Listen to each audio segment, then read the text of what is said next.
This video is brought to you by National Taiwan Normal University Foreign Language Education Division. Yen here. Today we're gonna talk about stress sound, which is a very important concept in English speaking. So first of all, we need to know what is a stress sound. Okay, so when we talk about stress sound, that is a particular sound in a word that sounds longer, louder, and higher, which means it sounds more prominent. It sounds a lot clearer than the other syllables. Okay, so when you hear the sound, that will be clearer for you to hear. But when I say that is louder and clearer than other syllables, well, and it comes to the next question, what is a syllable? Well, basically, syllable is one unit of sounds. It contains consonants and vowels to form a word. Let's think of blackboard. Blackboard. So black board. Black board.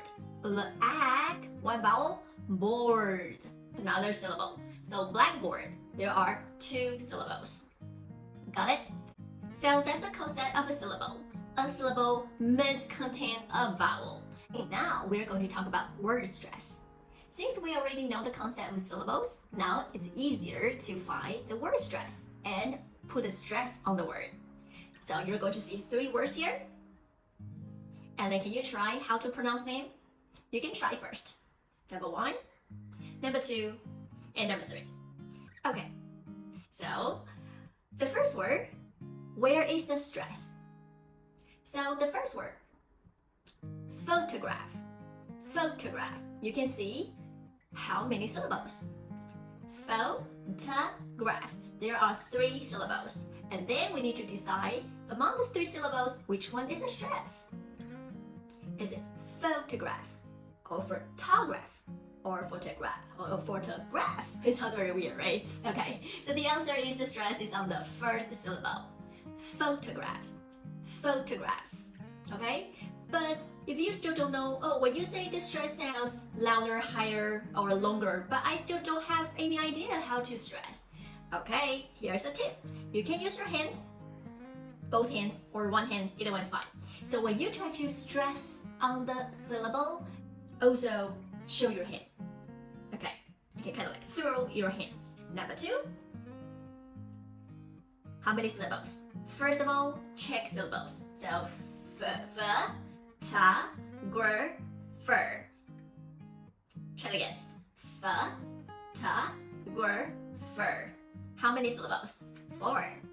Okay, so where is the stress? Is this still the first one? Photographer? It's photographer. Use your hand. Photographer. Photographer. Okay, so number one, photograph is stressed on the first syllable. Photographer is stressed on the second syllable. So now here comes another word. It's an adjective. How many syllables? Photographic. 4 syllables. So the stress is on, you're right, the third syllable. So we pronounce it as photographic. Photographic. Okay, so we can just see these three examples: photograph, photographer, photographic. So different parts of speech has different stress on the different syllables. So let's take a look at this word. C-O-N-T-E-N-T. If it's a noun, we know we pronounce it as content. Content. Okay, so there are many contents in this book. Contents, the stress is on the content first syllable, you're right. But if the same word is an adjective, do you still say content? Then we pronounce it as content. Content. Content. Okay? So we stress on the second syllable as an adjective. So I feel content. There are so many contents in the book. Again, different parts of speech might pronounce different. Well, you might think, why do I have to learn this? Even though I stress on the wrong syllable, people could still understand, right? I would say not necessarily. If you stress on the wrong syllable a lot, it will cause a lot of misunderstanding for others. Okay? Before we move on, make sure you already understand everything about word stress. First, syllables, how many syllables? And second, which syllable is the stress sound? And then we can try to use our hand to help us. Okay, now let's move on to sentence stress. In a sentence, we don't tend to stress on every single word. That might sound very weird too. So in a sentence, basically we have two main categories. The first one is called content words. The second one is structure words. So for content words, these words are trying to tell people what are the most important contents or the most important information, alright?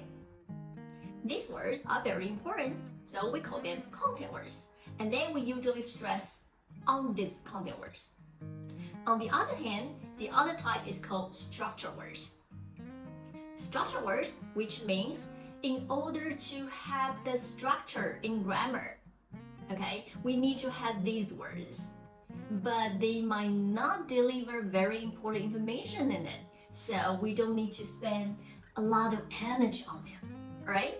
So, can you think of it? What parts of speech might be content words? For content words, those are the words carrying meanings, such as nouns. So our subjects basically are nouns, right? Like cars, apples, trees, schools, these are nouns. Verbs, sell, do, jump, adjective, good, bad, intelligent, smart, adverb, quickly, loudly, never. Or even, please be careful of negative auxiliary, such as won't, can't, shouldn't. You can't do something. You can do something. You shouldn't do that, right? If you just say, you shouldn't do that, you shouldn't do that, so people cannot get that you say, no. So it's like, you shouldn't do that. You shouldn't do that, okay? The sound, the stress is strong, it's clear, and people will know, okay, I'm not supposed to do that, okay? So these are the words that carry meanings. On the other hand, structure words that don't carry meanings, that is mainly for correct grammar, such as pronouns. We, they, he, she. So don't get me wrong, these words do have meanings. But when we say he, she, we, they, basically these are the pronouns that we already talked about the main person before. The listeners already knew who we were talking about. So at this point, he, she, we, they, these pronouns, we don't have to stress on it again. Then prepositions, in, at, on, or articles, and the. Next, auxiliary verbs, such as can, do, have. So again, pronouns, prepositions, articles, and auxiliary verbs. These are basically structure words that we usually do not put a stress on them. Now, let's listen to some examples. They can come on Friday. They can come on Friday. Next, they can come on Friday. They can come on Friday. Okay, so actually can and can't are very confusing even for native speakers. So the first one I said is they can come on Friday, C-A-N, but I read it as can. They can come on Friday. So come and Friday are the most important information, right? So again, they can come on Friday. Try it again. They can come on Friday. Faster. They can come on Friday. However, if we say they cannot, can't, but actually I didn't pronounce T at all. I just stressed on can to make listeners hear the sound instead of saying can't. Okay, so that would be they can come on Friday. They can come on Friday. They can come on Friday. Okay, so when you can hear can very clearly, basically that is a negative answer. But if you cannot hear can clearly, probably that's a positive answer. If you're in a foreign country and after my explanation or you are still confused, the easiest way is ask people, I'm sorry, can or cannot? Okay, just double check, can or cannot, okay, so you don't misunderstand the information. Sometimes can or cannot can be very confusing. Next example would be, don't do that, you better stop. Don't do that, you better stop. So don't, very strong, right? Because I want to say no to my daughter, don't do something. So don't has to be very clear and loud enough for her to understand. So don't do that. You better stop. That's a very strong verb, okay? So this is the sentence stress. We try to pick some content words in a sentence and to let other people know what we are trying to convey. Alright? Next, let's talk about intonation. Intonation is just like a natural music of English. And what is intonation? Basically, we have a rising intonation and a falling intonation, which means your sound goes up or your sound goes down. If you make intonation mistakes, it's just like you're playing the musical instrument that is out of tune. It will sound very strange. So, even though you have very good vocabulary and grammar, it still sounds very weird. And the worst is, you might still communicate wrong messages to listeners. Okay, so that can be really awkward. But the good news is, it's not very difficult to learn intonation, and also it's actually very easy to avoid these intonation mistakes. Let's begin with, first, statements. Statements. When we use a statement, our intonation tends to go down. Falling intonation. For example, I like cookies. I like cookies. My name is Yen. My name is Yen. Okay? But if you say, my name is Yen, it's like, huh? Are you sure? My name is Yen, not somebody else? So probably you might have lost your memory, right? So you're not sure what your name is. So be careful. Your intonation tends to go down when you say a statement. I like cookies. My name is Yan. I'm going to school. Okay, so if you use a rising intonation, you are questioning about yourself, and that might be very confusing for your listeners. Alright, number 2, yes or no questions. When we ask a yes or no questions such as do you, will you, have you, can you, should you, this kind of questions, our intonation tends to go up. You're right, okay? So can you do that for me? Will you help me? Are you going to school later? Up, up, up. Alright? And number 3, WH questions. What are you doing? What can I do? Where are you going? How are you today? Can you tell if I go down or I go up? Yes, you're right. I tend to have a falling intonation when I ask WH questions. Quiz time. Now I'm going to give you some sentences, and then you're going to identify which are content words that we stress and which are structure words that we tend not to stress. Ready? Here we go. Number 1.